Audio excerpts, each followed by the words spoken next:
ونبأ عظيم أنتم عنه موردون ما كان لي من علم بالملأ الأعلى يتصلون إن يوحي إلي إلا أنما أنا نذير مبين إذ قال ربك للملائكة إني خالق بشرا من طين فإذا سويته ونفخت فيه من روحي فقعوا ساجدين فسجد الملائكة كلهم أجمعون إلا إبليس استكبر وكان من الكافرين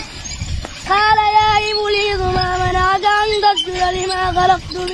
بيدي استكبرت أم كنت من العالين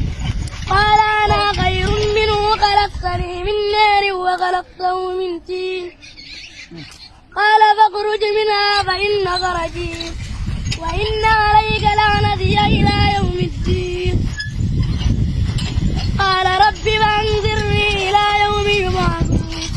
قال فإن